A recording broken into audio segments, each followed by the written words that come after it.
Okay, this is a reaction video. This is American. This is from Lost in the Pond. This is from Lawrence. Please click like, share, and subscribe for him as well as for me. I would really appreciate it if you subscribe to my channel. It's free to do. Americans don't do sorry. Here's why.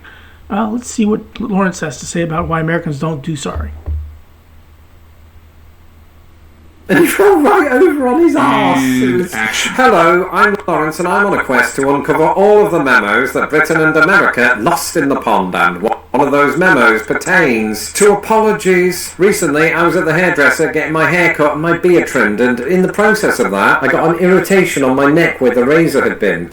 This isn't something that usually happens, and all is forgiven if you are watching. But there's something about that moment that stood out to me. My hairdresser, my American hairdresser, said, "Oh my God, Lawrence, I'm so sorry," but in an American accent. And I said, "It's fine. My job only requires me to go on camera in front of hundreds of thousands of people. Don't worry about it." But the thing that stood out to me is the fact that she said sorry. Because one major difference that I've noticed between living in Britain and living in the United States is that on this side of the pond, you hear that word less. And in this video, I'm going to take a look at why that... I don't know about that. I think we do apologize, on occasion. I mean, I've heard sorry quite a bit, but when I was in England, I don't know that I heard it very much over the English. People didn't say it very often. Subscribers of this channel will know that I make no apologies for the content that I put out, even though most of the time I should. And if you're not yet subscribed yourself, do that now! Yes, please click like, share, and subscribe for Lawrence. I would really appreciate it. And so for me, I would absolutely appreciate if you subscribe to my channel. I would really appreciate it. In the meantime, here's why Americans apologise less than British people. 200 years ago, when I was 18, I studied linguistics. I loved it, because now I had an academic justification for the stupid shit that I said. And one of the things that I learned in depth and subsequently forgot about was politeness theory. What's politeness theory, Lawrence? I was doing that impolitely just for the humour. Well, politeness theory deals with the notion that we all carry a face. I don't just mean this, I mean our self-esteem. So think of the term, I was trying to say face. And there are two types of face, as posited by Brown and... politeness, some universals in language usage, Penelope Brown and Stephen C. Levinson. Levinson, they were the linguists that came up with politeness theory, and those two types are positive and negative phase. And you might be thinking, Lawrence, this is all way too technical, just tell it to me like I'm 5. Our positive phase deals with the desire to be liked, and our negative phase deals with our desire to not be impeded or bothered or interrupted. And in Britain, we tend to prioritise our negative phase. In other words, we do our best. Yeah, I don't know that. I don't know that I saw that when I was there. I mean, I was only there for 4 days, granted, but I didn't notice that. Best not to impose on others. This is why I often hear British people say things like, "I don't mean to be a pain, love, but could I borrow your umbrella?" That... Yeah, I didn't have to have a rain to worry about, so I didn't have to worry about that. Maybe I didn't have an umbrella to begin with, so if it was raining, I would have been the person asking for the umbrella, not the one being asked to borrow for my umbrella. Could impede the other person because they might need that umbrella because they live in Britain. And so British people go in there with that verbal acknowledgement that they might be impeding them, putting them out, by using phrases like, "I don't mean to be a pain." It's apologetic language before you've even really committed anything worth apologising for. We'll sometimes go out of our way to commit a face-threatening act against a person's positive face. The desire to be liked by using insulting language toward even our friends. "Stephen, you big twat, how are you doing?" This isn't something that happens very often in America, but that's not to... No, we don't. We generally don't. Hey Scott, my friend Scott, you big twat. We don't say things like that. Say the Brits never tried to save positive face. Like, "I'm sorry, mate, but that was bang out of order."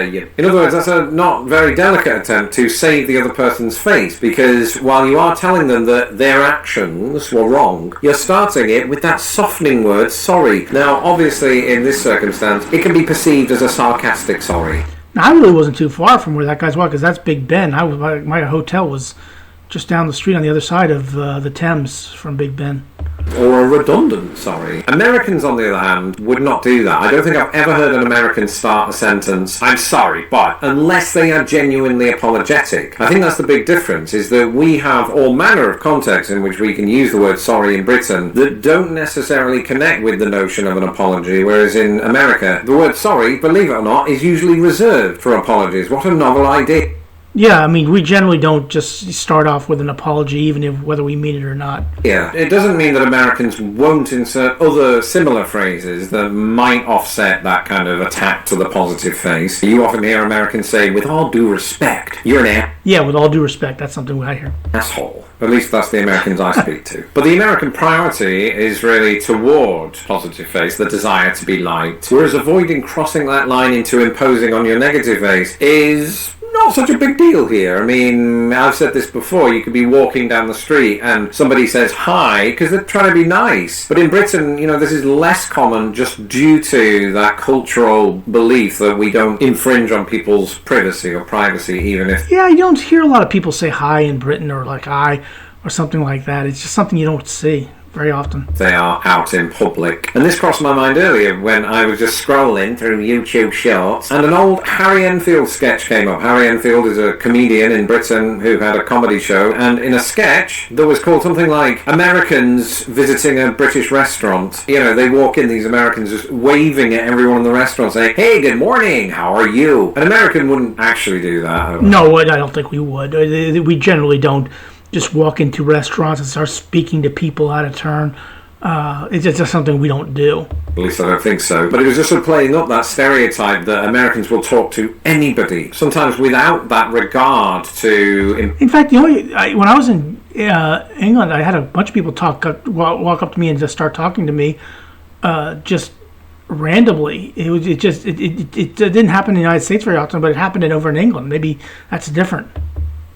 Posing on the negative face, because culturally they just don't have that as much here. Another good example is I'll be walking down the street with my wife, and if she sees a woman who's wearing a pair of heels that she likes, she says, give me those heels now. No, she doesn't do that. She says, oh my god, I love those shoes, but in an American accent. And the woman, who is American, responds back with, thank you, I got them at JCPenney for 30% off. And that's it, that's the conversation, and they just go their merry way. I must say, I don't think American blokes tend to do that. No, guys generally don't walk up and say, hey, I love those pants. Where'd you get those pants? No, guys don't do it. Women, yes. Men, no.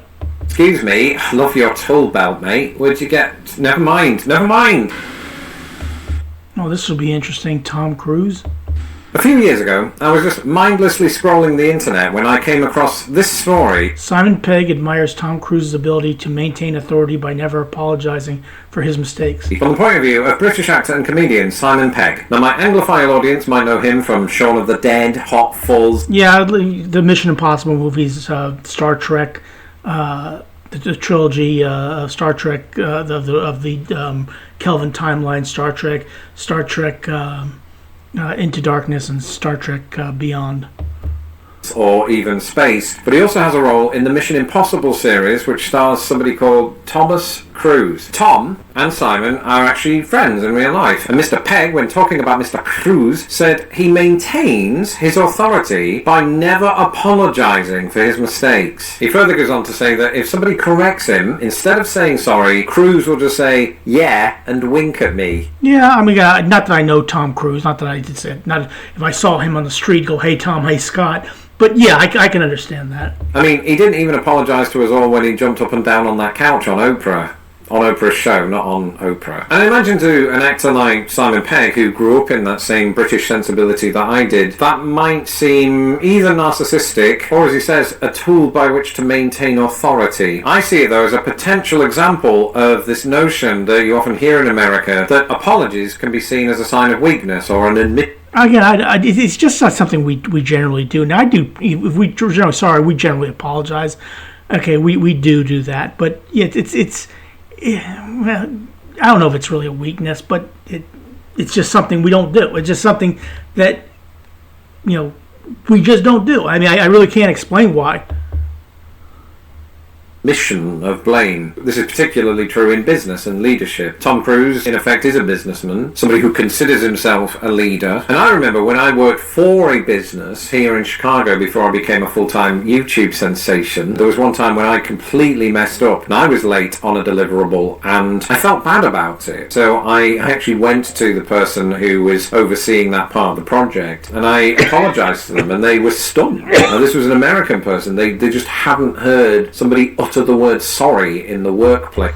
Well, I mean, I That's kind of strange because normally if you apologize in the workplace, then people accept it. They don't look at you like you're strange. Before. For me, it felt like I was hopefully displaying integrity by owning that mistake, but also to try to correct it. So you might be thinking, Lawrence, does all of this mean that British people care too much and Americans don't care at all? No, since I left Britain, I've also left behind those so-called redundant apologies. I think I've been influenced by the American way of doing things, the more direct approach to things. I no longer use phrases like, I'm sorry, but. I think that in some ways, Americans are onto something, because if you are using the word sorry every other sentence, like I used to do in Britain, sorry has the potential to become redundant when you are genuinely apologetic. It almost... Yeah, it's like it's just like something you say on a regular basis. Oh, he's just so... It doesn't mean anything anymore, especially if you're saying it to the same person over and over again. This becomes meaningless at that point because you have a reputation for using the word sorry in places where you're not. On the other hand, do I think that apologising shows weakness? No, I think it shows strength. In fact, that's what... I agree. I think it shows strength as well. This colleague said to me. It takes a lot to admit that you have weaknesses, to say it out loud, because most of us, I don't know that we're actually capable of it. I mean, I'll be honest, most of the time I'm not capable of it. When you have this 700 odd thousand subscribers, it goes to your head, and so you don't feel like you need to apologise much, and I've just realised that's why Tom Cruise is the way he is. Let me know in the comments if you are sorry that you watched this video, or just in general. No, we're not sorry I watched this video. Americans don't do sorry, here's why. Well, I don't know if you actually explained it, but yeah, well, different things, different strokes, different folks. It is what it is. Please click like, share, and subscribe for Lawrence as well as for me. I would really appreciate it. Help my channel grow. Have a good rest of your day. Thanks for watching.